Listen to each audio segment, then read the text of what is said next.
Salut Aldric, comment est-ce que tu vas? Salut Chris, très très bien et toi? Ça va super bien. Alors tout le monde, on va directement mettre dans le bain. Aujourd'hui, on est là pour discuter de la façon, les procédés, les processus qu'on utilise pour établir une stratégie, un game plan. On va séparer cet épisode en deux. Aujourd'hui, on va parler plutôt de la partie théorique, euh, la rédaction de la stratégie pour s'assurer d'avoir un maximum de chances de gagner contre l'adversaire qui nous a été proposé. Et dans un deuxième épisode, on parlera de l'implémentation, donc plutôt du training camp. On scinde les deux. Donc ici, je suis avec Aldric. On va peut-être se présenter. Je sais que bon, voilà, on a plusieurs auditeurs qui nous connaissent tous les deux. Il y a potentiellement des auditeurs qui ne nous connaissent pas, et je pense que c'est relativement important d'avoir un tout petit peu de crédit à qui on est pour pouvoir parler de ce sujet. Donc, je te laisse peut-être te présenter. Euh, les, voilà, depuis combien de temps tu es coach? Qu'est-ce que tu étais avant d'être coach au sein du monde du MMA? Quels sont les athlètes les plus performants? Je pense que tout ça, ce sont des éléments qui peuvent garantir une crédibilité à ce qu'on va dire plus tard dans l'épisode. Allez, je le fais, même si l'exercice est difficile, toujours très difficile de parler de soi, mais on va essayer de le faire de la façon la plus synthétisée possible. Factuel. Ouais, Factuel, c'est synthétisé et ça. factuel. Donc, Aldric Cassata, je coach à peu près depuis une dizaine d'années. Avant de monter ma propre team et de me mettre dans le coaching, j'étais bien sûr combattant de MMA et d'autres sports de combat avant, de karaté, de boxe thaï, de Kempo et de tout ce qui se faisait un peu dans une époque où la plupart de nos auditeurs ne sont peut-être n'étaient pas nés ou étaient très jeunes. Euh, je dois avoir totalisé 200 combats amateurs à peu près de tout style un peu hybride qui existait dans les années 2000, 97, 98, 2000, avant de passer professionnel en MMA pour j'ai aussi une vingtaine de combats avec quelques quelques victoires on va dire sur des UFC vets, mais je manquais de quelque chose pour être à très haut niveau. On va pas faire mon diagnostic ici, mais voilà, c'était pour la présentation de Aldric en tant que fighter et en tant que coach. Donc j'entraîne dans mon club qui s'appelle le Boxing Squad. J'ai également eu la chance de représenter la France et d'être entraîneur de l'équipe de France amateur des IMAF pendant 2 années avec des championnats d'Europe et des championnats du monde. Et au sein du Boxing Squad, j'ai une quinzaine de combattants pro que j'ai tous les matins et tous les après-midi. Et on va faire un choix difficile parce qu'il y en a beaucoup qui vont râler parce que j'ai pas parlé d'eux, mais on va parler de ceux qui ont le plus d'actualité en ce moment, qui sont Manon Fiorot, bien sûr, qui est numéro 2 mondial à l'UFC, Axel Sola, dont on parle beaucoup, puisqu'il risque d'intégrer rapidement, on espère qu'il va intégrer rapidement l'UFC, mais d'abord il va faire ses preuves dans un très grand, dans une très grande organisation française qui est Arès après avoir eu 5-0 au Brève et avoir été numéro 1 mondial amateur pound for pound pendant 1 an et demi, 2 ans. Virgil Hogan aussi qui combat à Arès et qui est sur un record parfait de 4-0 pour le moment. Voilà, pour ne citer que. Très bien. Alors moi, je vais très rapidement passer en revue qui moi je suis. Donc moi, c'est Chris. Euh, La grosse différence que j'ai avec beaucoup de coachs, c'est que je n'ai jamais été réellement combattant avant. J'ai directement mis une casquette de coach d'initiation. Et en 2017, j'ai été coach d'athlètes professionnels en Belgique, notamment Brian Boulan de Novan Desmae qui ont combattu au Cage Warriors. Desmae qui est maintenant au KSW. Et j'ai aussi eu Grit Takeout qui était au Bellator, au TKO et qui a rejoint maintenant le PFL.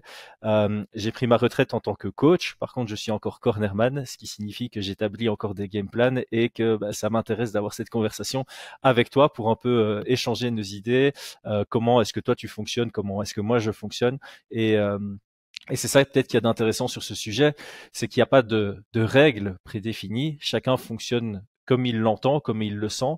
C'est un processus d'apprentissage. Je pense que ce soit pour toi ou pour moi, la façon dont on construisait des game plans il y a 5 ans, ça a évolué. Je pense qu'à chaque fois qu'on en établit un, on pense à des nouvelles choses, des nouvelles façons de travailler. Et donc aujourd'hui, toi comme moi, on va partager ouvertement et de manière totalement transparente les leçons qu'on a pu tirer au cours de notre carrière, je mets des guillemets pour moi, et, euh, et j'espère que ça va pouvoir aider plusieurs personnes. Donc, on je pense que l'exercice qu'on va faire aujourd'hui, c'est dans un monde idéal. Je préfère toujours dire, OK, qu'est-ce qu'on ferait dans un monde idéal, histoire qu'on ait vraiment tout ce qu'on peut faire. Et pour ceux qui veulent essayer de tirer certains concepts dont on va discuter aujourd'hui, bah voilà, de temps en temps, ton game plan, tu as 12 semaines pour l'établir, mais de temps en temps, tu n'as que 4 semaines ou 2 semaines pour l'établir, et ce sont des procédés évidemment différents. Donc ici, on va juste partir du principe que on a notre combat qui est annoncé, ou l'adversaire qui est annoncé, on va dire 2 mois et demi, une dizaine de semaines avant la date. Quel est ton premier réflexe? Donc, prenons exemple Manon. On annonce dans un mois qu'elle combat fin d'été face à combattante X. Quel est ton premier réflexe? Alors, moi, dans un premier temps, même si aujourd'hui, maintenant, elle évolue dans la plus grande ligue mondiale et il y a beaucoup de statistiques qui sont déjà à ma disposition en termes de data. Il y a l'UFC statistiques, il y a des sites spécialisés. Cela étant, moi, j'aime bien faire mon relevé moi-même, Ouais. quoi qu'il arrive. Donc, dans mon étude de rythme et de significant striking, pardon, j'aime bien, moi, d'abord revoir les 2 derniers combats et me faire ma propre idée. Pourquoi? Parce que les statistiques sont faites sur un global et dans une carrière, un changement de poids, un changement d'adversaire, euh, c'est quand même des données à prendre en compte et je me réfère quand même à des statistiques globales, mais dans ce que je vais appeler l'étude du rythme du partenaire, enfin de l'adversaire qui va être en face de nous, j'aime d'abord me faire mon idée moi-même sur sa faculté à se déplacer, le rythme qu'il imprègne dans le combat, le nombre de takedowns qu'il est capable de réaliser et les strikings significatifs qu'il est capable de, de donner. Avant de rentrer sur un truc plus précis pour savoir quelle est la nature des coups qu'il donne, d'abord je fais un rythme global pour voir déjà si mon athlète a l'avantage du rythme. Alors c'est vrai que pour Manon c'est souvent le cas. En étant totalement honnête avec toi, Manon elle a déjà le plus gros significant striking de la catégorie.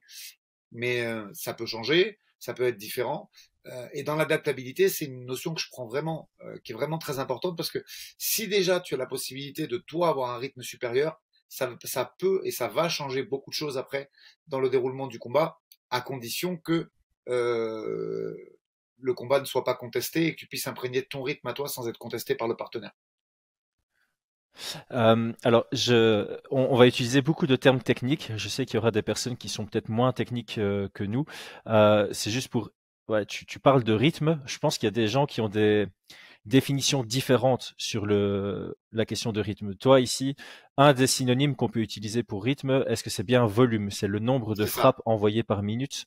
C'est ça. Donc, si tu considères que si tu as un meilleur rythme ou un rythme plus élevé que ton adversaire, c'est une activité plus grande, un débit de frappe plus élevé. C'est exactement. bien ça? Tout à Exactement. fait. Et je me permets Comme aussi ça, on est de sûr d'être aligné. spécifier, souvent quand tu vois, les gens et même des coachs, quand j'échange avec eux, on prend des raccourcis, c'est ouais, il est bon debout. Non.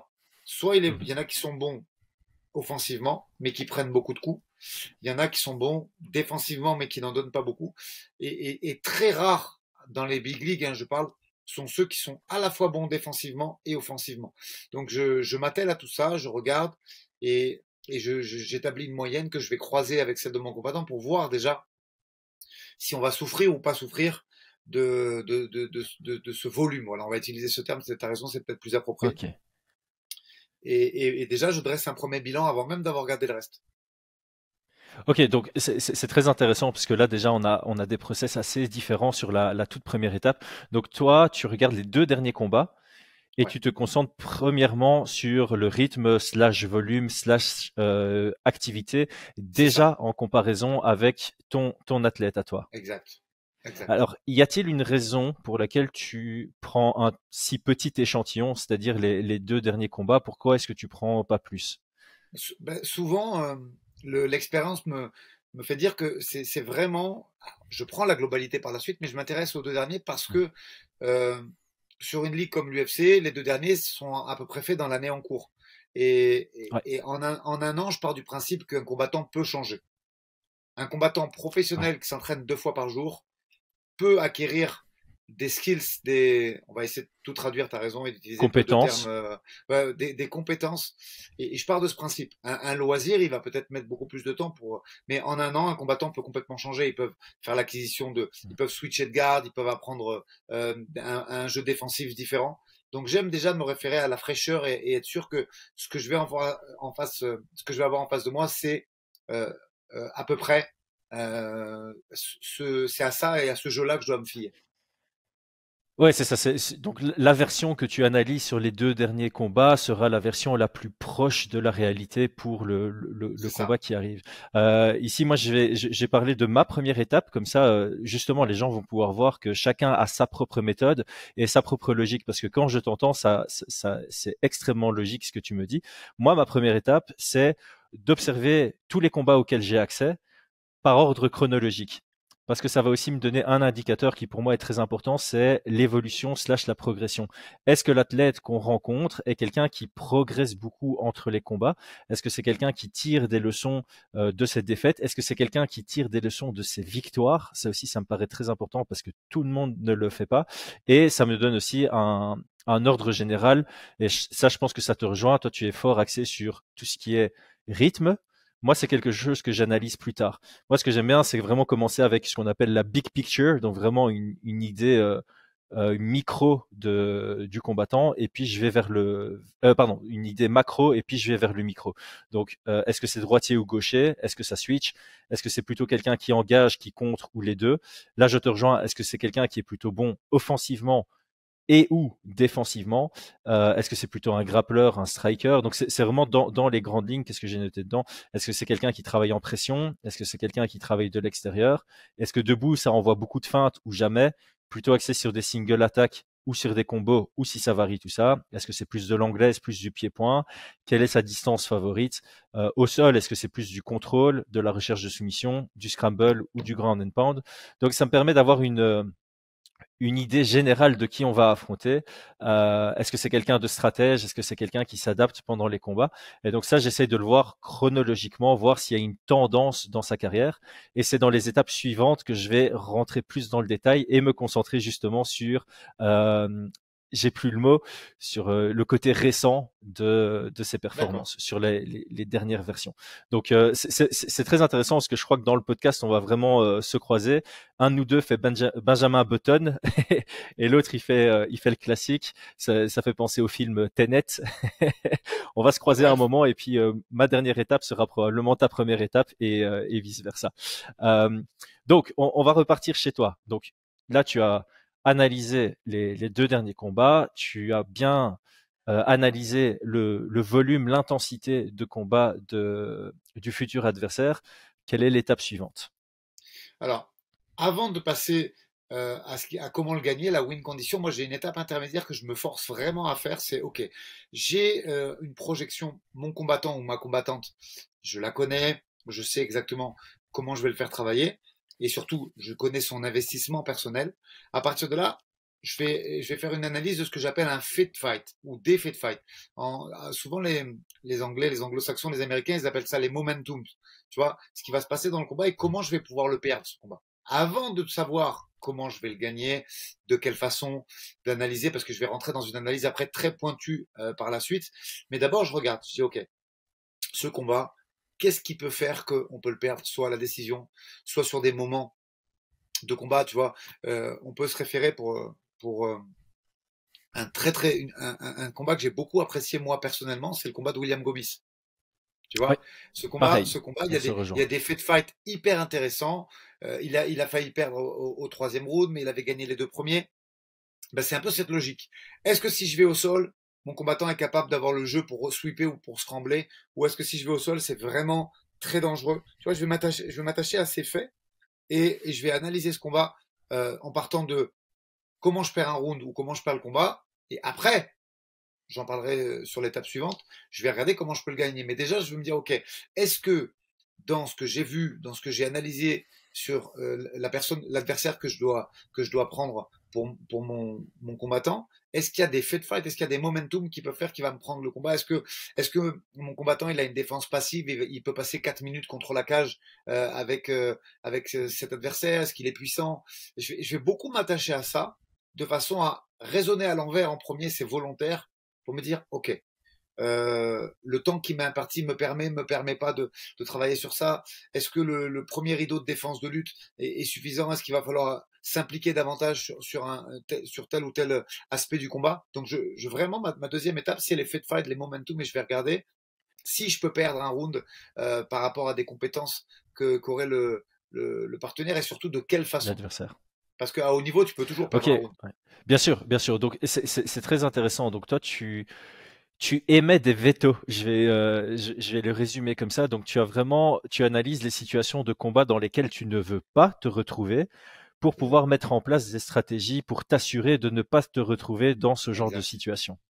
C'est Exactement. ouais, c'est vraiment bien pensé. On en avait déjà discuté dans notre premier C'est épisode vrai. ensemble, que tu aimes bien mettre d'abord la défense, euh, éviter la défaite avant de te concentrer sur Exact. comment gagner, comment ne pas perdre pour trouver comment gagner. Et ça, c'est très Exactement. intéressant. Ici, j'ai stoppé pour poser une question que j'aurais dû poser au début, parce que il y a le raisonnement intellectuel. On est en train d'en discuter pour l'instant de comment est-ce qu'on raisonne intellectuellement pour construire un game plan, mais il y a aussi l'opérationnel. Ce que j'appelle par l'opérationnel, c'est pendant que tu regardes les combats, est-ce que tu es en train de prendre des notes? Est-ce que tu retiens tout et puis tu fais un résumé après? Quel est ton procédé quand tu es devant l'écran? Alors moi je suis un travailleur entre guillemets, et du coup je fais plusieurs visualisations du combat. Je fais une première visualisation générale, c'est-à-dire je vais le regarder entièrement, et je vais par contre couper les commentaires parce que je m'aperçois en fait que c'est très influençant, que ce soit Ouais, anglophone ou francophone. Des fois tu vas aller sur des sujets qui t'ont pas tellement marqué parce que tu as entendu le commentateur faire état d'eux, et du coup ça t'enlève de l'objectivité et de l'analyse. Donc je mets sur mute. Euh, et la première vision, elle est générale et globale. Et j'essaye même juste d'observer. Sans trop me poser de questions, je regarde, je dis ok, très bien. J'attache pas mal d'importance au footwork et à la distance quand même en première vision. Mais je vais le regarder d'une façon générale.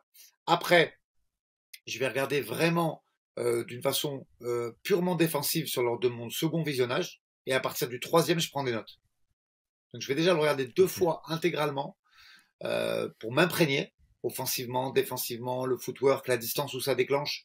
Je fais pareil pour le cache control, tu vois, de quelle façon ça travaille, underhook épaule, underhook dans le dos, point de contrôle du poignet, si ça va chercher en puissance, si ça fauche.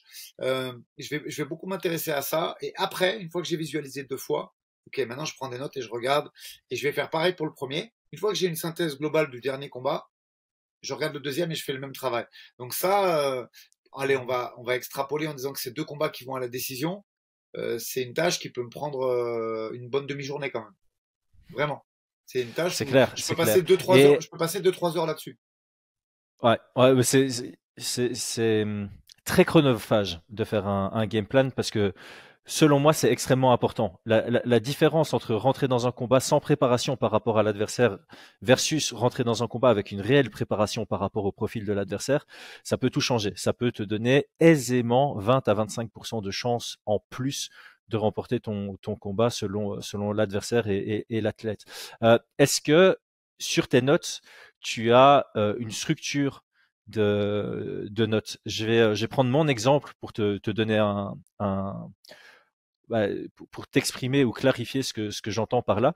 Moi, quand je prends des notes pendant les combats, j'établis enfin, je divise ma page en deux. Au-dessus, j'ai ce que j'appelle un SWOT. Donc, tous ceux qui travaillent en entreprise, ils savent potentiellement ce que ça signifie. Donc, SWOT, c'est Strength, Weakness, Opportunities, Threats. Donc, force, faiblesse, euh, opportunité et menace ou risque. Donc c'est un quadrillage où on a quatre cadrans dans lequel on établit les forces, les faiblesses de l'adversaire. Et donc généralement en opposé, bah, les faiblesses ce sont des opportunités et les forces ce sont des risques pour notre athlète. Donc j'ai ça sur mon dessus de page. Et sur mon dessous de page, j'écris aussi les habitudes, les patterns que j'analyse déjà chez l'adversaire. Et moi, ça me permet d'avoir une feuille qui résume un peu le profil de l'adversaire. Est-ce que toi, quand tu prends des notes, tu as quelque chose de structuré comme ça ou tu prends Alors, plutôt des notes au vol et après tu fais un exactement. récap? D'abord, j'écris comme je pense. tout ce que je vois, je l'écris et je vais synthétiser par la suite. J'aime bien les camemberts, moi, ce genre de truc, tu vois. Donc, la pattern, je bosse beaucoup dessus, que ce soit en lutte, parce que rares sont les athlètes, même à l'UFC, qui ont une palette technique tellement large qu'ils sont capables de faire 8 takedowns avec 8 patterns différentes ou 8 façons de l'amener. On va se rendre compte que même sur des grands champions, ils ont 2-3 tricks qui mettent en place et des systèmes à partir de ça. Et donc, en creusant vraiment, tu te rends compte qu'il y a des takedowns d'opportunité, par exemple, pour les lutteurs, mais la grande majorité de leurs takedowns, ils sont sur des actions euh, bien strictes où ça va provoquer la faute par des frappes ou par des placements. Et derrière, ils ont une pattern qui est récurrente. Donc, et c'est la même chose pour Mhm. le pied-point. Le pied-point, j'ai même remarqué que au début du combat, les pulses sont un peu moins hautes. On a une palette technique qui peut être très large pour certains athlètes, hein.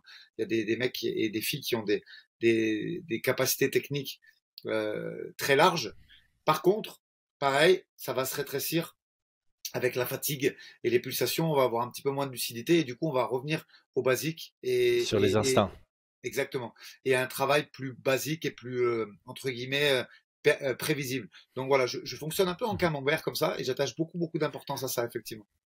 Ouais, c'est super intéressant de travailler comme ça et j'aime bien aussi le fait que tu écrives toutes tes pensées et qu'après tu les résumes.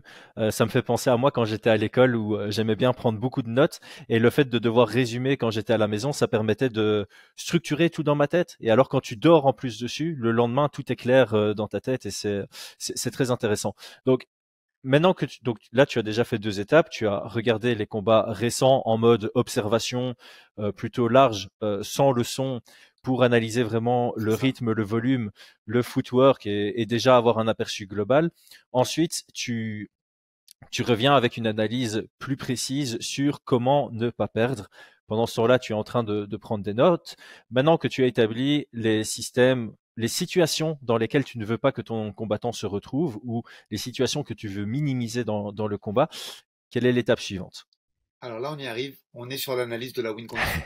C'est-à-dire que une Ok. fois que j'ai compris et que j'ai essayé de comprendre les forces et les faiblesses de mon partenaire, de mon adversaire plutôt, maintenant on commence à mettre en place la stratégie de combat, même si bah, à ce stade c'est encore grossier, mais je me dis ok, ce combat, de quelle façon on va pouvoir aller le chercher, quelles sont nos possibilités, et ce qui est intéressant après avec certains combattants, c'est qu'ils ont une palette technique tellement large que tu peux te permettre de vraiment penser et d'échanger avec eux. Tu peux aller gagner le combat de plusieurs façons. Tu vois, après, il y a certains autres combattants qui excellent vraiment dans un domaine et tu dois t'adapter toi en tant qu'entraîneur. Tu peux pas, Bien sûr. euh, tu dois faire avec, je veux dire, le passé de ton fighter et sa façon de combattre, sont hyper importants. Et à partir de là, je me dis, ok, C'est, je, je, je t'interromps juste ici parce que c'est marrant parce que moi j'ai écrit, enfin voilà, j'ai écrit toutes mes étapes ici et tout à la fin j'ai mis évidemment faire tout ça avec les compétences de notre athlète. A-t-il déjà ses armes ou du moins est-il capable de les développer pendant le training camp? c'est ça. C'est évidemment ultra important parce que tu, tu dois faire preuve de réalisme pendant la préparation de la stratégie. Parce que si tu pars dans l'utopisme, ah ben pour battre un tel, il faut faire ça, mais que ton athlète est incapable de mettre ça en place, ben c'est un C'est ça. travail qui est complètement C'est inutile. Donc évidemment, la stratégie que tu mets en place, elle est exclusivement faite en fonction des compétences de ton athlète ou de son potentiel à développer ses compétences. c'est très juste ce que tu dis. C'est pour ça que moi, tu vois, souvent, je monte un peu au créneau en disant attention, ne faites pas passer les combattants pro trop vite, donnez-leur des situations de référence qu'ils peuvent exécuter en amateur parce que gagner un round en utilisant la lutte, en amenant quelqu'un sur le dos et en le gardant, c'est pas donné à tout le monde. Il faut l'avoir. Si tu l'as pas déjà fait auparavant, c'est Mm. très difficile de s'improviser. Ton combattant il a 5-0, 6-0. C'est dur là de le changer si c'est un striker par exemple et de dire ok, bah là ce round là tu me le gagnes en cage control et en dirty boxing ou tu me le gagnes en mettant le mec sur le dos et tu le gardes. Donc c'est important de construire ton combattant de façon à ce qu'il ait euh, plusieurs armes, plusieurs flèches à son arc et qu'on puisse dire ok, écoute, si ça va pas debout, si le style de ton adversaire qui feinte beaucoup te gêne et t'empêche de rentrer dans le combat, on va gagner le round sur un takedown en prenant une top position et en la gardant pendant 3 minutes. C'est très important. Et ça, c'est dans la construction du fighter. Et moi, je suis et Mm. coach euh, et cornerman, donc c'est à moi de le travailler en amont, tu vois. Et c'est quelque chose qui me paraît mais vraiment capital et hyper important de se dire, ok, si ça va pas, parce que là on parle d'un plan A, mais moi j'en ai trois à chaque fois. Il y a plan A, plan B, plan C, parce que il peut y avoir une Ouais, blessure pendant le combat. Il y a un ensemble de choses. Tu mets ta win condition, on en parle maintenant, et c'est parfaitement en corrélation avec le sujet. Tu décides que ta win condition, c'est s'imposer, toucher en boxe et rester debout. Parallèle très facile, c'est ce qu'a fait William brillamment d'ailleurs le week-end dernier. Mais s'il y a une fracture de la main au deuxième jab, tu fais quoi? C'est-à-dire que si au mhm. deuxième impact, tu prends le haut du front ou le coude du partenaire sur une défense un peu spécifique et ton gars il rentre au premier round et il dit bah voilà j'ai la main cassée. Et on fait quoi alors Je on peux plus jette utiliser ma main l'éponge, avant. c'est ça? Ouais. On jette l'éponge. Il Mm. faut qu'il y ait un plan B, voire même un plan C si ça marche pas. Et moi j'y pense j'essaie de trouver plusieurs win conditions. Si la seule win condition c'est de dire bah, on va mettre du volume et on va défendre la lutte, ouais, ok on tente, mais tu tentes parce que c'est l'UFC. Si tu peux ne si le combat il est uniquement gagnable sur un seul sujet et qu'on risque beaucoup sur d'autres, je m'interroge, je me dis est-ce que c'est un combat qui vaut la peine d'être fait en fonction de la carrière du gars. Par contre, quand tu es déjà à l'UFC, au Bellator ou au PFL, tu n'as pas ces choix-là, tu dois prendre parce que Mhm. tes match-ups te sont imposés, surtout que tu sois rookie ou même après quand tu es classé. Très difficile de dire non au matchmaker d'une grosse ligue, donc il faut s'adapter. Mais c'est pour ça que le travail doit être fait en amont aussi, puisque la plupart des gens qui vont nous écouter, s'ils ont un intérêt euh, entre guillemets professionnel, en général, les gars qui font le game plan, c'est quand même les gars qui entraînent aussi. Donc il est important de déjà mettre cette thématique à l'entraînement et de forcer un striker à s'imposer sur de la lutte ou du cage control et vice versa, parce que il se peut que toujours, il faut toujours penser qu'un combat, on donne des pourcentages et des probabilités quand on est analyste ou entraîneur, et il peut se passer l'inverse. Ouais, je souris parce que c'est typiquement comme ça qu'on fonctionne. Et donc, je vais juste rebondir sur une question. Donc, je vais sortir du sujet. Ouais. Euh, Dans les plus petites ligues, au moment où tu es totalement en position de dire non, ce combat ne m'intéresse pas, quel est le pourcentage minimum sur lequel tu acceptes un combat? Alors je sais, il y a enfin, j'imagine que tu réfléchis un peu comme moi. Il y a plus de facteurs que le pourcentage. Il y a aussi l'opportunité, C'est ça. le temps de préparation et tout ce qui s'ensuit. Mais disons qu'en moyenne, on va plutôt poser la question de l'autre côté. Tu vas refuser un combat à partir du moment où tu considères que ton athlète n'a que X% de chances de 50%. gagner. Quel est le X? 50%. 50%.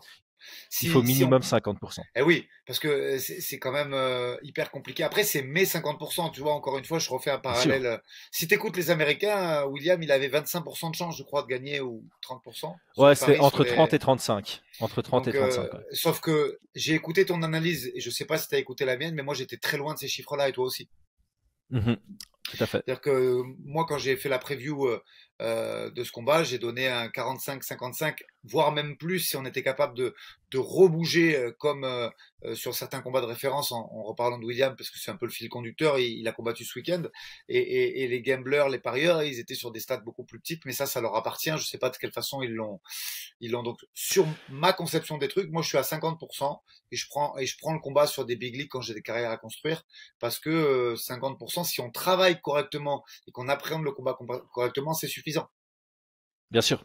Bien sûr, c'est ce que je disais plus tôt, c'est ta préparation peut te faire gagner des pourcentages. C'est pour ça que nous, avec Brian, on travaillait beaucoup comme ça aussi en disant, OK, au jour d'aujourd'hui, si le combat qu'on nous propose, il a lieu demain, de temps en temps, on acceptait des combats à 30-70, par exemple, à 30-70.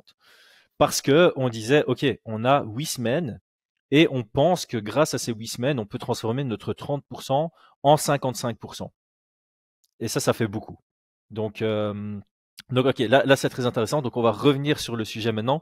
Tu étais en train. Donc, je fais chaque fois un petit résumé de ta façon de fonctionner. Donc, tu observes les deux derniers combats sans le son pour avoir une idée générale de qui tu vas affronter, surtout sur l'intensité, le rythme. Ensuite, tu réobserves avec les situations dans lesquelles tu ne veux pas te trouver. Et ensuite, tu fais une nouvelle observation avec les win conditions, on va traduire par les stratégies à mettre en place pour t'assurer la victoire. Et toi, tu aimes bien avoir au moins 2 chemins, idéalement 3 chemins vers la victoire, avec un système de priorité. Donc tu vas avoir ton game plan A, ça c'est la façon dont je pense qu'on peut s'imposer, et donc c'est notre focus principal. Mais si celui-ci ne fonctionne pas, soit en cas de blessure dans le combat, soit parce qu'il y a quelque chose qu'on a mal analysé, ce qui peut se produire évidemment, eh ben, je veux qu'on ait un game plan B, et je veux aussi qu'on travaille sur une troisième probabilité de victoire en game plan C. C'est bien comme ça? C'est ça, c'est exactement ça. Et je rebondis très vite sur une anecdote. Tu vois, j'ai une de mes connaissances qui me parlait de Shavkat Ratkonov, euh, qui sur le papier, alors c'est pas qu'il paraît limité, c'est que tu vois sur ses derniers combats, plus le niveau monte. euh, j'ai trouvé sa dernière victoire très propre, mais pas étincelante. Et, Mhm. et une de mes connaissances, un confrère qui était en bas de la cage ce soir-là, je veux pas dire de bêtises, mais je crois que c'est le combat contre Josh Neal, m'a dit, écoute, Adric, il frappe d'une puissance, c'est purement phénoménal. Et ça, sur la vision vidéo, tu le vois pas, tu Hmm. vois. Ouais, Il ouais, y, ça y, a c'est toujours des... très intéressant. On en avait parlé avec Habib, c'est que il y a des choses que tu peux analyser en regardant en combat, mais il y a certains points qui sont forts dans la spéculation. Notamment la force du grip, c'est quelque chose que tu peux Ouais, spéculer quand tu vois que le gars il prend le poignet et que l'autre il bouge pas, tu dis ok il est fort, mais tu sais pas limiter à l'entraînement parce que tu sais pas estimer avec précision quelle est la force de son grip, et donc tu peux pas dire ok toi tu vas tourner avec lui parce que lui a exactement la même force que ton prochain adversaire. Donc il y a toujours ce côté inconnu évidemment en rentrant dans un combat, et c'est ça aussi qui rend euh, cet exercice de stratégisation très excitant. c'est ça. Et c'est des choses, ça, malheureusement, on va le voir, mais au dernier moment, tu vois. Donc c'est pour ça qu'il est important, je pense, d'avoir de pouvoir changer si s'il y a un risque ou si le combattant il le sent pas ou si tu vois ou s'il y a une touche puissante dès le départ. C'est des choses qui sont capitales et tu dois t'adapter à ça. Mhm. Ouais, je suis tout à fait d'accord. Et on avance. Donc maintenant, tu as établi tes conditions de victoire, tes stratégies A, B, C.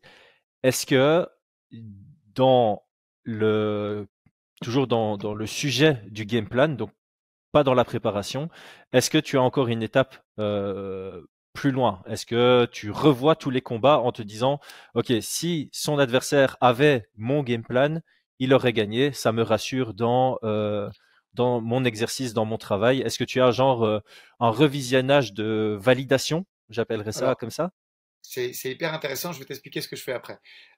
OK. Une fois que j'ai ça, que j'ai mes win conditions, je vais avoir une vision plus générale de l'adversaire tout de suite. C'est-à-dire que je vais regarder les autres quand même. Euh, alors, je te cache pas que quand c'est des gens qui ont plusieurs combats à l'UFC, genre 5-6, je vais me limiter à ça. Je vais pas aller voir ce qui a été fait si le gars vient du LFA, par exemple. Mhm. Je vais pas forcément y aller. Après, si ça vient de rentrer à l'UFC, bien sûr, je vais m'attarder à ce qui s'est fait avant. Je vais jamais aller beaucoup plus loin que 4-5 ans en arrière quand même, hein, je te le cache pas, parce que je préfère, plutôt que me disperser, je préfère rester sur une vision quand même assez récente. Par contre, une fois que j'ai fini, je fais l'inverse, Chris. Je me dis, ok, maintenant, si je suis le coach d'en face, je fais quoi? Je m'attends à quoi pour essayer de gagner ce combat? Et je vais faire le même travail en revisionnant. On parlait de Manon qui est à l'UFC. Ben, les 3-4 derniers combats de Manon, je vais dire, ok, maintenant je fais quoi? Si objectivement je me dis, ok, je vais essayer de m'imposer sur ce combat, je vais essayer de contrer son rythme qui est le plus important de la KT, je vais essayer de, et je me dis, voilà, avec les armes qui sont mon combattant, donc c'est l'adversaire de Manon pour reprendre un exemple comme tu l'as fait précédemment, je veux dire, ok, je fais quoi maintenant si je dois gagner ce combat? Est-ce que je change mon style? Est-ce que j'essaie de garder le même et de l'imposer? Et une fois que j'ai construit cette information-là, je vais la croiser avec ce que moi je veux faire et on va essayer de voir si ça peut matcher. Mhm. Et des fois, c'est cette dernière étape qui va me permettre de faire un plan B, tu vois, par exemple. Parce Ouais. que des fois, au départ, le plan B, je le vois pas forcément, tu vois. Je me dis, ok, on gagne le combat comme ça, juste. Et en croisant des fois, en essayant de me mettre à la place de mon homologue, eh ben, j'arrive à sortir une strat B au cas où. Et des fois même, ça va modifier légèrement la première. Pardon, on a eu une petite coupure, mais C'est pas grave. ça me fait rire parce que à chaque fois que tu dis quelque chose, je suis là, je fais ah merci, il en parle parce que effectivement les gens ne se rendent pas compte de tout ce travail qui est fait et donc sur la partie analyse de ton propre combattant pour essayer d'anticiper la stratégie de l'adversaire pour adapter la tienne, c'est une couche qui est extrêmement intéressante et importante dans la façon de mettre en place une stratégie. C'est ça, et les gens, je pense que souvent, euh, je vais parler du public français en général. Je connais un peu moins le belge parce que t'es mon seul rapport avec le MMA belge. Je regarde beaucoup ce que tu fais, mais du coup, je vois pas trop. Comme tu analyses et que t'es pas combattant, j'ai du mal à me rendre compte de ce que fait le public belge. Nous, on a un public très difficile en France. Il est exigeant. Il est Mhm. exigeant le public et du coup, ils ont la critique facile parce ils peuvent être déçus rapidement. Et, euh, et moi, j'interviens souvent, tu vois, sur Twitter pour essayer de tempérer un peu certains avis parce que entre l'investissement du combattant, l'investissement du staff technique, c'est beaucoup de temps. C'est beaucoup de temps passé. Et des fois, Mhm. ça mérite un tout petit peu plus de reconnaissance et moins de critiques aussi virulentes. C'est pour ça que euh, moi, un combat, je sais pas, au final, si j'additionne tout, je dois avoir fait 80 heures de visionnage, quoi. C'était une de mes questions parce qu'on s'était arrêté à la première étape où tu disais que déjà la première étape, ça pouvait te prendre une demi-journée. Et j'avais encore une question Bien sûr. subsidiaire, tu vois, c'est étant donné que on partait du principe de la situation idéale où on a 10 semaines pour établir le game plan, j'imagine que tes trois premières étapes, donc premier visionnage, état général, deuxième visionnage, les situations à éviter. Troisième visionnage, établir euh, La win les condition. stratégies pour gagner. J'imagine que tu essaies de condenser ça en début Bien sûr. de training camp pour pouvoir établir une programmation d'entraînement par la suite, Exact. dont on parlera dans un autre Ah, ça, épisode. ça doit être fait dans les allez, 72 heures après l'acceptation du combat, hein. C'est Parce ça. que Et donc, alors là, il y a encore une notion que les gens ne savent pas, c'est que de temps en temps, on t'annonce un combat. Tu fais tout ce travail-là, tu prends 2 jours de ton temps, 3 jours de ton temps, et après ton combat est annulé parce que tu as anticipé, t'as pas c'est encore ça. signé. Donc il y a ce travail qui est fait de manière récurrente et qui est pas toujours nécessaire. Est-ce que au cours des 10 semaines qui suivent, tu revisionnes encore les combats pour te Oui. rassurer dans ton travail? Oui, je vais revisionner. Par exemple, tu vois, on a établi ces trucs-là, donc je commence à préparer mon camp par rapport à ça. Je vais choisir des sparring. Parce qu'après, c'est vrai que là, tu as tout de suite parlé de Manon, donc sur Manon, du fait de son statut et de sa rémunération, on peut vraiment aller loin dans la recherche, que ce soit de sparring, où là, j'ai les moyens d'aller chercher des filles qui ont les mêmes mensurations, le même style. Euh, c'est des choses qu'effectivement, si tu prends un athlète qui fait ses débuts au Cage Warrior ou à Arès, bah, tu n'auras pas les mêmes moyens, il faut être cohérent. Et là, tu dois piocher dans le réservoir de ton club ou dans des combattants qui sont pas très loin géographiquement. Et du coup, la précision du travail, elle ne peut être que moins efficiente, mais c'est normal. Chaque step a, a pour but ça, et ton équipe, elle va se renforcer ou se diminuer en fonction de l'étape à laquelle en est le combattant. Mais oui, des fois, tu vas chercher loin, loin, loin des détails, tu vois. Je te prends l'exemple du dernier combat de Manon où elle était blessée. Caitlin Choukadian, c'est une flyweight qui fait 1m73. Va trouver Va le t'en même trouver profil. ça. Et j'ai trouvé, j'ai cherché, et en plus ça lui a porté chance entre guillemets, parce que c'était la championne de l'octogone, Teresa Bleda, elle a signé à l'UFC dans la foulée, tu vois. Mais j'ai trouvé Teresa qui avait le même reach et la même taille que, que Kathleen. Et tu vois, c'est plutôt une lutteuse. Donc quand je l'ai fait venir à Nice et qu'on a commencé à bosser sur le camp de Manon, elle m'a dit, mais je suppose que tu m'as fait venir pour ma lutte et mon sol. J'ai dit oui, mais pas que. Ce qui m'intéresse aussi, c'est ta Hmm. taille. Je veux que vous fassiez des drills debout. Et elle était très étonnée parce qu'elle m'a dit, mais debout, Manon, elle va me tuer. Je dis, mais Manon ne va pas boxer fort avec toi, mais vous allez driller toutes les deux. Je vais te demander d'avoir une certaine attitude parce que ton gabarit est le même au centimètre près, que ce soit en allonge ou en taille, que celui de Kathleen. Donc ça m'intéressait beaucoup, ne serait-ce que pour faire des drills techniques, d'avoir l'envergure exacte de ce à quoi Manon allait faire face. Ouais, et travailler les yeux aussi, parce que je vais faire un aparté. J'écoutais l'épisode de Joe Rogan avec Cory Sandhagen. Ceux qui ne l'ont pas écouté, les 2 épisodes où Cory Sandhagen passe chez Joe Rogan, c'est incroyable le nombre d'informations utiles qui est donné. Euh, Dans le dernier épisode, il dit le pied-point, c'est un travail de regard. Tu travailles tes yeux pour jauger la distance. C'est tes yeux qui doivent avoir un bon réflexe pour tes mouvements de tête, ta défense, pour évaluer si tu es sur le bon angle et tout ce qui s'ensuit. Au sol, c'est de la prioception, c'est le toucher. Parce que tu vois pas. C'est très rare qu'au sol, tu aies une vision globale de ton corps et de celui de ton adversaire. Donc, c'est beaucoup du ressenti.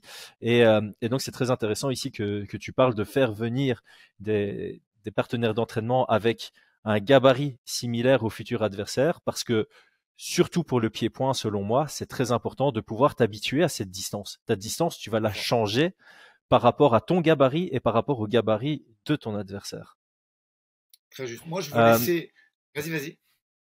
non, non, je t'en prie, parce que moi, je vais changer de sujet après. Moi sur le combat, une fois qu'on a établi la stratégie et surtout que mon combattant adhère parce qu'ils ont confiance en moi à cette stratégie, je veux laisser le moins de place possible à la réflexion. Je ne veux pas que si tu dois penser à quelque chose pendant le combat, c'est que le camp n'a pas été bon. Il faut que tout sorte sous forme de réflexe. C'est le seul moment où on s'interroge, où on pense à changer légèrement le gouvernail, c'est entre les rounds. Là, on établit un truc, on dit Mhm. OK. Parce que pareil, le coaching, c'est un art. J'ai vu pas mal d'entraîneurs français et je fais une toute petite aparté. Après, on change de sujet, mais euh, il y en a beaucoup qui disent ah ouais, il coach très mal, il a été nul. Non, il y a très peu de fautes, surtout à haut niveau, qui sont faites dans le coaching. Par contre, euh, moi, si je regarde le combat et que je suis Marshall, je le vire mon entraîneur après ce combat. Je vais être très sévère. Hein, c'est grave de dire ouais, je vire mon entraîneur, mais moi, et je te parle de ça parce que ça fait partie de mon étude. Si je peux écouter le coach parler, et c'est le cas à l'UFC, tu peux basculer de micro, et si tu as l'application Fight Pass, tu peux essayer de changer de coin. Il y a souvent des fois où c'est possible et écouter quelles sont les consignes de l'entraîneur opposé. Et moi, c'est quelque chose qui m'intéresse dans l'analyse. Est-ce que le coach, il est dans l'analyse? Est-ce que le coach, il est dans l'émotion? Tu as des coachs qui sont que dans l'émotion. T'écoutes Pat Berry qui coach Rose, on dirait une psychanalyse, tu vois. Mhm. Pat Berry qui est le seul à parler, c'est-à-dire que Rose, dans son coin, elle a Trevor Whitman, mais Trevor ne parle pas. Il parle pendant le round, mais pas à l'entre-round. Et c'est que Pat Berry qui Mhm. parle et qui est dans l'émotion et qui la rassure et qu'elle est la plus forte. Alors, s'il le fait, c'est que ça a certainement un gain pour son athlète et c'était une anecdote. Et je reprends sur ce que je te disais, parce que je porte quand même une accusation assez grave sur le travail du coach de Marshall. Le coach de Marshall, à la fin du deuxième round, il lui dit retourne-y, on a besoin de ce takedown. Mais non, tu n'as pas besoin d'un takedown. Si dans l'optique tu penses que tu as perdu les deux premiers, et il y a une très forte probabilité à ce moment-là que les deux premiers soient jugés à Gomis, puisque 2 juges sur 3 l'ont fait, tu dois dire la vérité à ton combattant et dire finis-moi ce combat parce que c'est tendu. Parce que Marshall, il prend son takedown et tu sens qu'il accélère pas plus que ça. Il veut conserver sa position jusqu'à la fin. Et moi, je pense très sincèrement que c'est le fait que son coin lui ait dit ça qui prend pas plus de risques pour finir le combat. Ouais. Pour rebondir sur l'anecdote, j'avais fait un thread sur Twitter après la défaite de Cyril contre Ngannou. Ouais, Parce que ça a été un problème aussi. Cyril est rentré dans le très cinquième juste. round en pensant qu'il devait finaliser le combat. Très juste. Or, Et il fera un très beau prendre le takedown cinquième round au lui début du suffisait. cinquième. C'est ça. Ouais, et C'est ça. je pense sincèrement que le fait qu'il parte sur la clé de talon, c'est ce qui offre le sweep à Ngannou et ce qui offre probablement le dernier round à Ngannou. Et donc, quand tu es à l'UFC, tu as droit de temps en temps même à 4 coachs. Et très souvent, ça sert à rien d'avoir 3 personnes qui crient des instructions en même temps. Comme tu l'as dit, le coaching est un art. Je je vais pas faire la pub de mon livre, mais j'avais écrit un chapitre dessus sur certains points du rôle du cornerman, notamment pendant le round. Tes instructions doivent être claires et concises. Tu peux pas faire des longues phrases. Tu peux pas trop parler à la négociation. Et j'ai déjà entendu tu parlais de certains coachs français. J'ai déjà entendu des coachs crier pendant le round, tu ne m'écoutes pas. À quoi sert cette instruction? Bref, on Non, va mais pas passer trop de temps. tu prêches un convaincu. Moi, tu as vu, à Ouais. l'UFC, je suis souvent en doublette avec Christophe Midou. Mhm. Christophe qui a eu Georges Saint-Pierre et bien d'autres encore plus anciens comme Stéphane Potvin et la plupart de la scène canadienne. On a vu aussi dans le coin de David Loiseau, de Francis Carmon à son époque. On va pas faire le comment dire le CV de Christophe, mais voilà. mentor de Georges Saint-Pierre et compagnie. Et Chris, on, on parle, on échange pendant le round, et lui, il va parler pendant le round, mais il va parler, j'appelle ça des paroles énergétiques. Il va donner de la force à Manon, et Manon est sensible à ça, mais j'ai envie de te dire, c'est pas la consigne en elle-même. Il va donner plutôt des encouragements vocaux et verbaux, C'est ça. et c'est mon rôle à moi de chipoter, de donner des instructions très courtes s'il y a un truc à faire, tu vois. Mais je vais Ouais. jamais faire des phrases très longues parce que le degré de compréhension, même si le fighter est focus sur ta voix, on est en combat, tu te dois d'être hyper concentré sur ce qui se passe en face et ton degré de compréhension, pour moi, il excède pas 3 mots. Et il faut que ces mots soient codifiés. Et d'ailleurs, peu importe, même si ça n'a pas exactement le geste, tu vois. Si en lutte, tu veux attaquer un single collar, mais que c'est trop long et que tu vas l'appeler, j'en sais rien, le prénom d'un des sparring ou le prénom de la personne avec qui tu l'as drillé, c'est très bien, tu vois. Même si le spectateur ou le tout venant ne comprend pas l'important, c'est pas que lui comprenne. T'as codifié un petit peu ton Mm. coaching parce que le mot est trop long ou que tu veux pas qu'il soit compris par le camp adverse également, c'est très bien.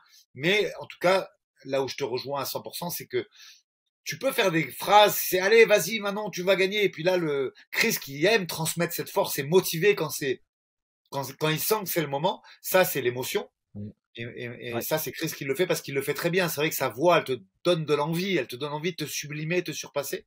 Et moi, je vais être beaucoup plus discret.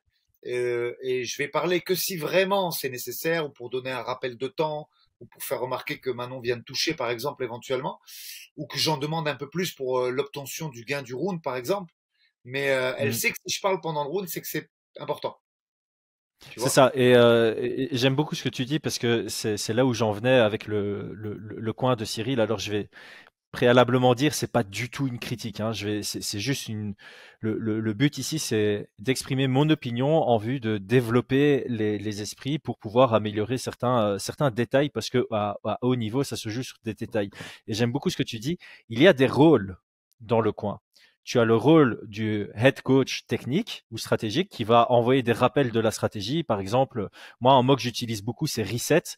Quand je vois que mon athlète peut reprendre le centre de la cage, mais qu'il n'y pense pas, mais qu'il a l'opportunité, reset, ça veut dire tu reprends le centre de la cage. Et il y a des petits mots comme ça qui sont importants parce que ton combattant, il est dans l'adrénaline, il est dans le moment, il est dans l'instinct. Tu dois lui envoyer des instructions qui rentrent, qu'il n'a pas besoin de générer, de réfléchir pour comprendre. Il doit les comprendre de manière immédiate pour réaliser l'action. Tu as comme tu l'as dit, le coaching émotionnel, quelqu'un qui est là pour motiver. Tu viens de mettre un gros low kick, tu cries, tu encourages, tu motives la personne positivement. Et alors, si tu as une troisième personne, cette troisième personne n'est pas toujours utile. Elle peut répéter, elle peut être là pour le timer, peu importe. Moi, la critique constructive, je vais appeler ça comme ça, la critique constructive que j'avais pour le coin de Cyril après son combat contre Ngannou, c'est qu'il y a plusieurs personnes dans le coin. Et je suis la première personne à le savoir. Quand tu es en train de coacher, tu es dans l'émotion, tu es dans le focus, tu regardes pas pour scorer le combat. Donc quand tu arrives entre le premier et le deuxième round, d'un round très serré, c'est très difficile de dire à ton athlète, tu l'as pris, tu l'as pas pris, tu es incertain. Et dans un combat très serré, où tu rentres dans le cinquième round qui est potentiellement décisif et que tu dis à ton combattant, tu dois finir le combat, alors que la réalité, c'est tu prends le round, tu gagnes, ça peut tout changer. Et si tu as l'opportunité, c'est pas le cas pour tout le monde, encore une fois, on est dans la situation idéale, mais si tu as beaucoup de monde dans ton coin, si tu as 3 ou 4 personnes dans ton coin, tu peux demander à une personne de rester comme ça, de regarder le combat pour le scorer. C'est très juste. C'est Et très cette juste. personne-là aura beaucoup plus de chances d'avoir un scoring correct. Et entre le quatrième et le cinquième, ou entre le deuxième et le troisième round, il peut dire une phrase, c'est t'as besoin de finir, t'as besoin de prendre le round, ou c'est 2-0, t'es tranquille dans ce round, tu dois juste survivre. Et ça peut tout changer sur certains combats. Et donc, je voulais, enfin, c'était une bonne opportunité ici, puisqu'on en parlait, de d'émettre cette idée, voilà, à tous ceux qui écoutent, peut-être qu'ils vont se dire, tiens, c'est pas con, je vais mettre ça en place pour le prochain combat de mes athlètes, parce que c'est rare, ça n'arrivera pas à tous les combats, mais dans les combats où ça peut s'avérer vital, bah, ça peut changer entre prendre une ceinture UFC et ne pas prendre une C'est ceinture ça. UFC. Il faut être capable. Moi, je sais que j'ai mon idée. Je sais que j'ai fourni énormément de travail pour arriver à cet instant où je vais coacher mon athlète, mais je suis assez dans le dialogue, tu vois. En règle générale, Mm. pour Manon, tu vois, j'ai Miguel Haro, qui est un combattant professionnel aussi, qui a eu qui a pris des mecs comme Paddy Pimblett et qui a une vingtaine de combats pro, et Christophe, et j'hésite pas, même le temps que le gars nous prenne le tabouret pour aller, avant d'entrer dans la cage, je dis les gars, qu'est-ce que vous en pensez? Il est pour nous, il est pas pour nous? Avoir un avis un peu détaché, même si au fond de moi, j'ai mon avis. Mais je préfère être dans l'échange, comme ça, tu vois. Des fois, je me dis qu'il y a trois juges, que eux, ils vont pas forcément tous avoir la même perception que la nôtre.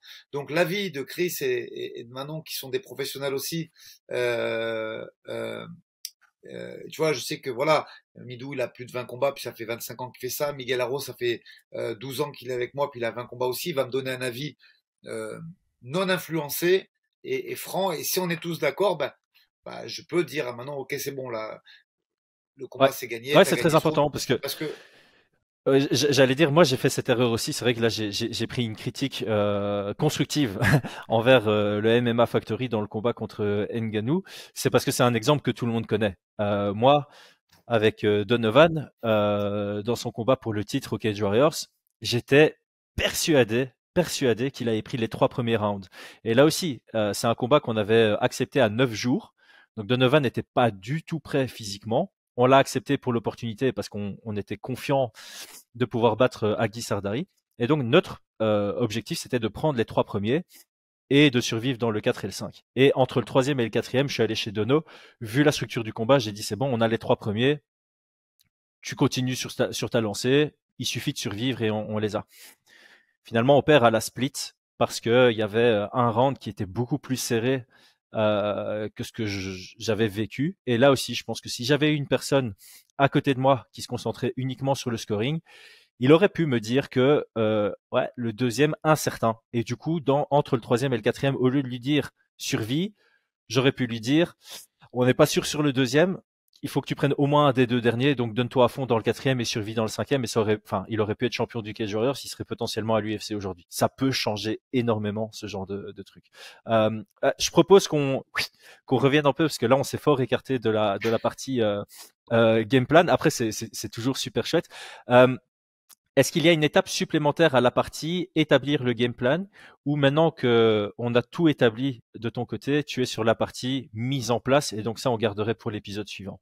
alors justement, non, en termes de théorie et de conception, je m'arrête là parce que la suite, en fait, va dépendre de, du terrain. C'est-à-dire que Ouais, une fois que j'ai défini tout ça, mais tu sais, je précise un peu, moi je vais assez loin quand je te parle de win condition, je vais même aller chercher jusqu'à des mouvements situationnels. Est-ce ouais. que on doit faire l'acquisition de nos mouvements pour scrambler par rapport à la posture de l'adversaire? Est-ce qu'il faut peaufiner des mouvements qui existent déjà?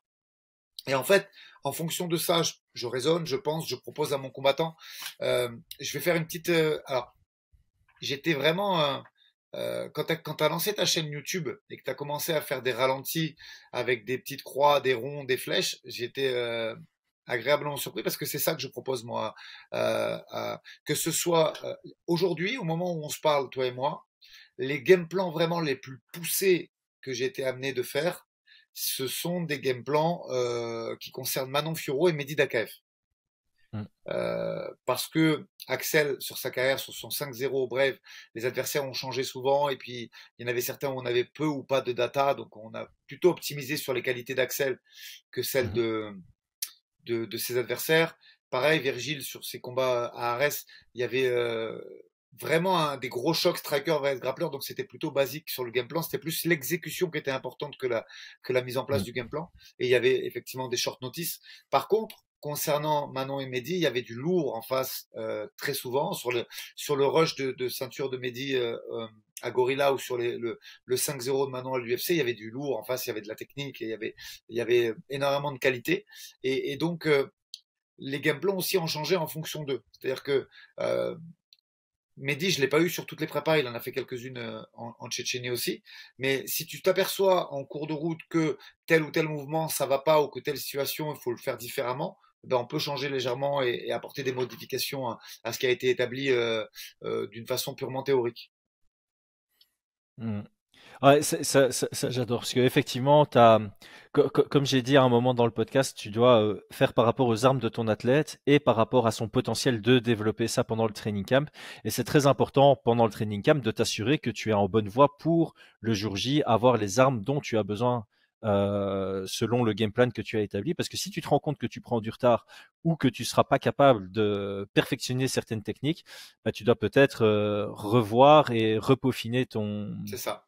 ton, ta stratégie. Et alors, je vais aussi rebondir sur ce que tu dis parce que on en a discuté dans deux podcasts avec Brian et j'aime beaucoup. Euh, on peut distinguer le game plan en deux gros piliers. Il y a le pilier approche du combat. Est-ce que je reste debout? Est-ce que je veux lutter? Est-ce que je travaille en pression? Est-ce que je travaille de l'extérieur? Voilà, vraiment l'approche du combat. Et puis il y a la stratégie technique. Quels sont les combos que je favorise, que je travaille? Une fois que je suis au sol, est-ce que j'ai plutôt cherché la Z-garde? Est-ce que j'ai plutôt cherché la X-garde? Est-ce que je ferme ma garde? Est-ce que je l'ouvre? Est-ce que je cherche le sweep? Est-ce que je cherche à aller à la cage pour me relever? Il y a la partie plus technique. Et c'est intéressant de pouvoir aussi distinguer parce que tu travailles ça de manière différente. Tu as C'est une ça. partie que tu travailles dans les sparring et tu as l'autre partie, tu dois travailler en drill pour par la suite savoir les appliquer dans le sparring et les appliquer dans le combat. Donc ça va être très important pour la phase 2, l'implémentation du game plan à l'entraînement. Juste. Et je terminerai sur un truc très important. Tu peux pas te partir à la guerre et te dire, bon, on va pas tomber. Parce que même Khabib, qui doit avoir une des meilleures défenses de takedown de l'histoire de l'UFC, bah, ça lui est arrivé de se retrouver sur le dos. Alors il n'y est pas resté fort longtemps, mais ça lui est arrivé.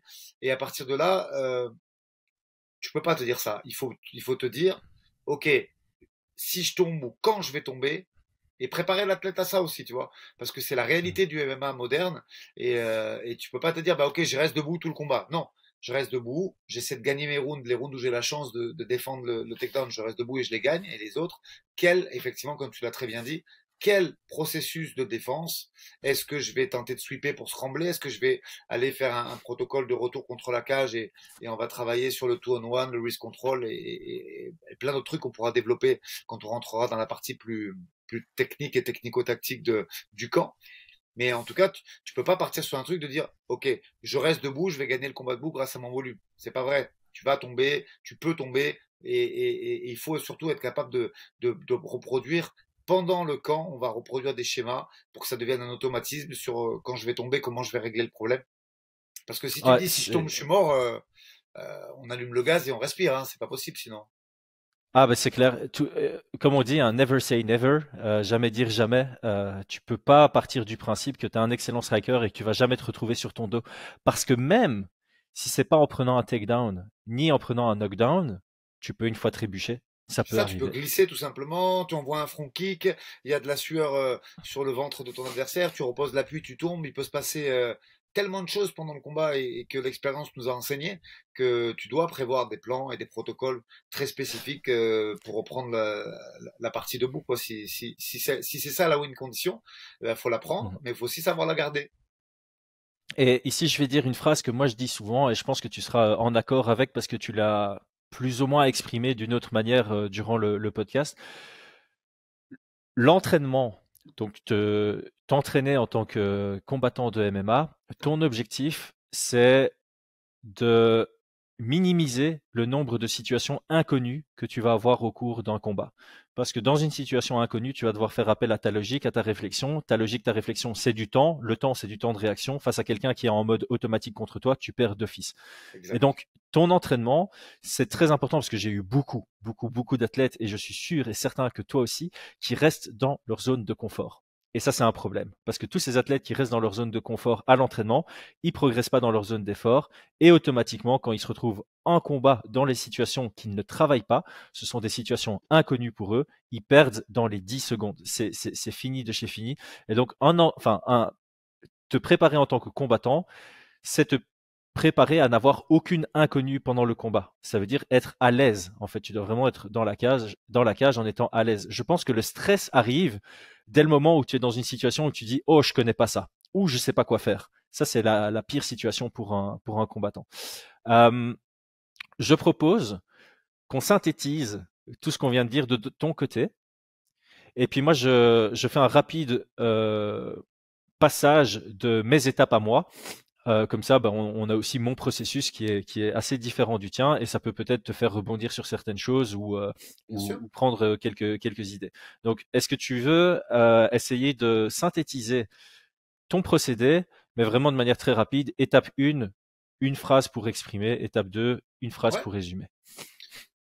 Allez, on va prendre étape par étape. Donc là, on s'arrête, on va dire, on a bien dit à la question de raisonnement et de préalable au camp. Donc étape 1, l'étude du rythme et des frappes significatives en termes de quantité et de qualité.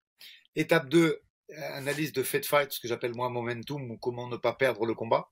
Donc les situations qui peuvent être difficiles à gérer pour mon combattant pour la mise en place des drills défensifs ou offensifs du camp. Euh, Étape 3, analyse de la win condition. Euh, Là où les win conditions en fonction de, de divers paramètres que je vais croiser avec l'analyse de la win condition du camp adverse également, si tant est que j'arrive à capter la sensibilité et le travail du camp adverse. Et finalement, on peut globaliser l'étape 4 en revisionnant ou adaptant ou peaufinant le game plan au cours C'est de ça, la stratégie, c'est ça, du du training training camp. camp. Parfait. Exact. Parfait. Alors, je vais moi rapidement passer en revue ma façon de fonctionner. En tout cas, il y a pas mal de choses de ton côté que j'ai appris et que je vais probablement mettre en pratique, notamment sur avoir un vrai focus sur comment ne pas perdre, parce que ça, je ne l'ai pas pour l'instant dans ma façon de fonctionner. Alors, moi, ma façon de fonctionner, c'est toujours, j'ai mon écran, j'ai un papier sur lequel j'écris le SWOT et les habitudes dont j'ai déjà parlé. Donc, comme j'ai dit, ma première étape, c'est une observation générale des combats dans l'ordre chronologique pour un profil général de l'adversaire, gaucher, droitier, est-ce qu'il switch, grappleur, striker, les deux, offensif, défensif, engageur, contreur, ce genre de trucs. Est-ce qu'il progresse entre les combats? Est-ce que c'est un stratège qui vient chaque fois avec un game plan? Ça, c'est très important par rapport à ton étape. En fait, tu l'as pas spécialement cité. C'est vrai que ça, c'est une quatrième étape chez toi. C'est observer ton combattant pour anticiper la C'est stratégie ça. adverse. Euh, Est-ce qu'il s'adapte en combat? Tout ça, c'est très important. En deuxième étape, je revois les 3 derniers combats. Donc, je suis comme toi, j'aime bien le côté récent. Et là, je me concentre uniquement sur ce que fait le futur adversaire.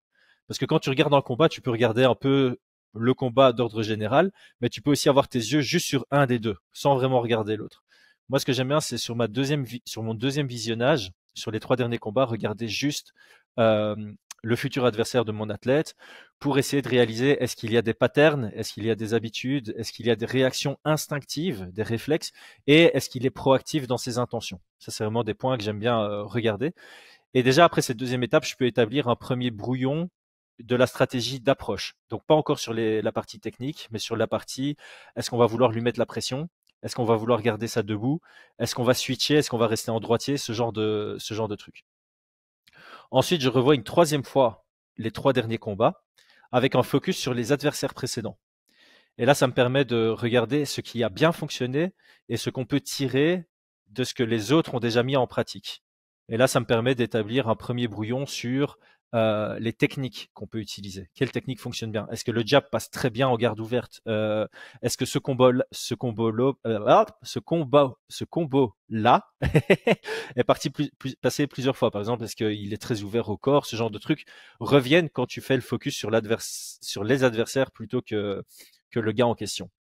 Et donc là, ça me permet d'avoir le brouillon sur la stratégie d'approche et le brouillon sur la stratégie technique. Alors moi, comme j'ai pas combattant à l'UFC, j'ai pas accès à des statistiques. Donc les statistiques, et c'est ce qui me prend le plus de temps et c'est ce qui est le plus chiant, je regarde les deux et de temps en temps les 3 derniers combats au ralenti en 0.5 et je comptabilise tout. Le nombre de fois où il engage versus le nombre de fois où il désengage. Le nombre de fois où il contre. Est-ce qu'il contre? De temps en temps, tu peux avoir des trucs, mais en fait, le mec, il contre jamais. Jamais, jamais, jamais. Ouais. Ça, c'est des petits indicateurs comme ça. Combien de kicks il envoie par rapport à combien de frappes en anglaise? Combien de changements de niveau il fait? Est-ce qu'il feinte? Et tout ça, tu dois regarder au ralenti parce que je note tout. Je fais vraiment, j'ai mon tableau avec frappe en anglaise, engagé, contre, kick, takedown, feinte, et je note tout, plus la précision. Le nombre de fois qu'il touche versus le nombre de fois qu'il ne touche pas. Super intéressant ça. Et ma cinquième et dernière étape, c'est valider le game plan. Donc une fois que j'ai ma stratégie d'approche et ma stratégie de technique, je re-regarde une dernière fois les combats chill en me disant, voilà, si l'adversaire avait appliqué ce que nous, on a mis en place, est-ce que ça passe? Et ça me permet d'avoir une dernière validation. Alors je précise, ça c'est la situation idéale de chez idéal. Ça m'est arrivé une seule fois de le faire sur tous les combats où j'ai pu faire un game plan parce que ça prend beaucoup de temps. Coach, ça a jamais été mon full time. Donc ça, si je peux le faire, je le fais. La seule fois où j'ai pu le faire, ça a servi à rien parce que il me manquait une étape, c'était d'anticiper la stratégie adverse. Donc la seule fois où je suis allé autant dans le détail, c'était Brian Boulan contre Liam Gittins. On Ouais. n'avait pas anticipé que Gittins allait rentrer à fond dans le combat. Et pourtant, on aurait pu l'anticiper, parce que les 2 dernières fois où Brian avait perdu, c'était 2 fois dans les 2 premières minutes du combat.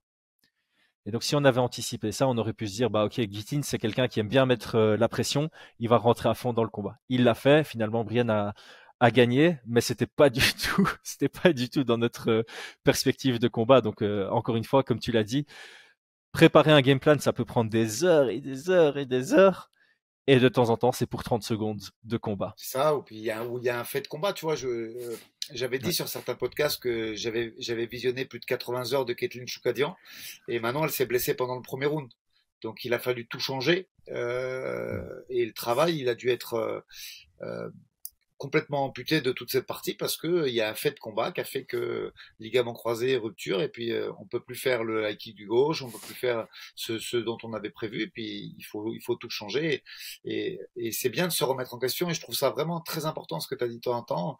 On peut ne pas percevoir quelque chose, ou l'athlète ne pas être capable finalement de l'appliquer à haut niveau, du fait de pas mal de paramètres, hein, Mm. et c'est important de se remettre en question tous les jours. Ouais.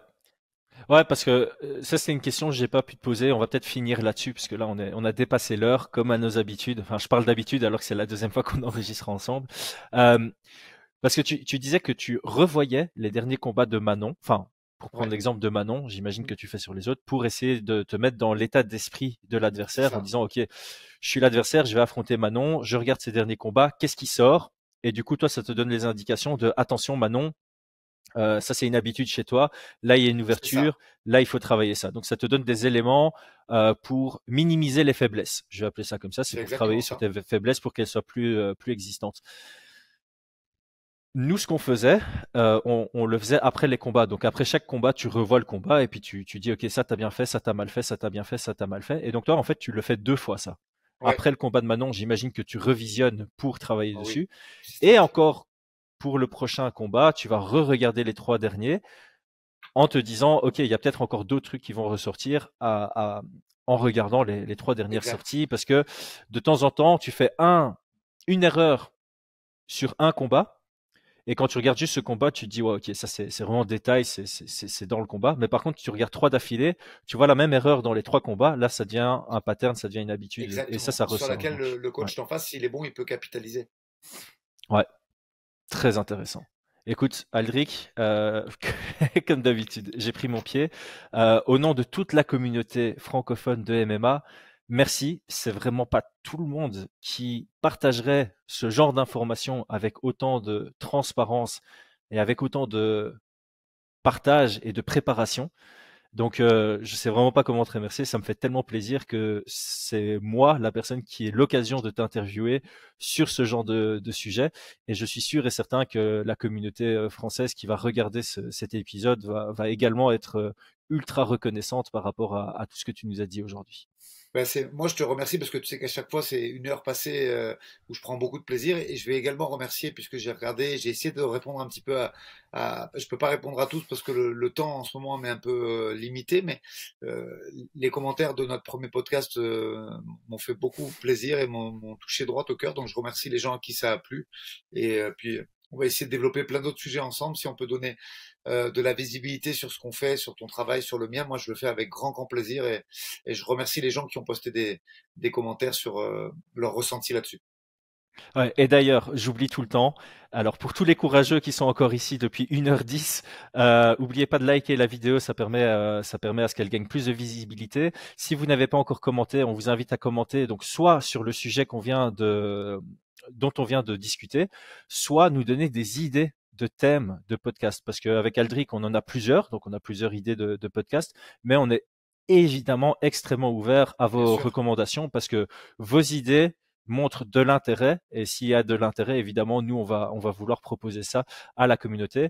J'invite également tout le monde à nous supporter. Donc, les petits follow sur les réseaux sociaux. Moi, je mets les tiens dans la description. Il suffit de cliquer et follow et ça nous donne de la force, évidemment. Et comme d'habitude, je te laisse le mot de la fin. Ben encore une fois, un grand plaisir d'avoir fait de podcast. Ne vous inquiétez pas, il y en aura beaucoup d'autres. Merci beaucoup de vos retours et partagez et commentez. Moi, le plus grand plaisir que vous pouvez me faire, c'est ça, c'est de commenter, de participer avec nous en donnant votre façon de concevoir les choses, vos avis et si ça vous a plu ou pas. Merci, Aldric. Merci beaucoup, au revoir.